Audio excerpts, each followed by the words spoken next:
परत एक दिवस पुण्यामध्ये ट्रॅफिकमध्ये मी आणि प्रतीक आहे आज माझ्याबरोबर. मी आणि प्रतीक अडकलो आहे परत पुण्याच्या ट्रॅफिकमध्ये. आम्हाला एक अर्जंट काम करायला जायचं होतं. चल चाललो आहे आम्ही दोघंजणं, पण आम्ही दोघंजणं ट्रॅफिकमध्ये अडकलो आहे. आम्ही भटकत आलो सोडावाल्याकडं. सोडावाला निगडीला. हां कोणता करतो? मी जिरा मसाला घेतला आहे आणि भाऊनी घेतला ऑरेंज. तुला भारी दिसतो का माझावाला? तुझं गेलं हवा संपली तुझी, माझ्याचा हवा आहे. लय कडवट आहे.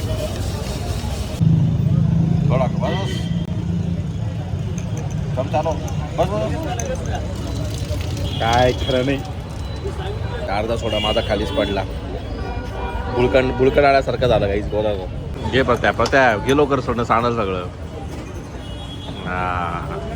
मी एवढं फिरलो की आमच्या गाडीचं पेट्रोल संपले आणि आता मग रात्री 10:30 वाजता पेट्रोल टाकायला आलो. श्रीमंत लोक आहे आपण, पेट्रोल भरायला. श्रीमंत लोक आहे आम्ही, पेट्रोल भरायला आलोय. आजपासून आम्ही श्रीमंत झालोय.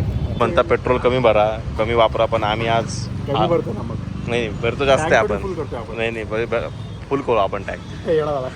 मोदी फालतू. काय सांगितलंय? हां कमी भरायचं. कमी भरायचं. अशा प्रकारे आजचा माझा दिवस संपूर्ण टाईमपासमध्ये गेला आहे. आज मी कामही नाही केलं. आज मी उन्हाळ्यामध्ये त्रासून गेलो आहे. अख्ख्या पुण्यामध्ये असा उन्हाळा, आज एवढी गरमी आणि त्यात मी त्रासलेला. त्यामुळे मला आज काय बनवावं व्हिडिओमध्ये तेही समजलं नाही. मी असंच काहीतरी बडकळून रात्री गेलो बाहेर, आलो परत आणि बिना कामाचा टाईमपास करून पेट्रोल नासून टाईम नासून घरी आलो. असंच उद्या भेटूया नवीन ब्लॉगमध्ये, बिना टाईम नासवता, बिना पेट्रोल नासवता. Okay bye.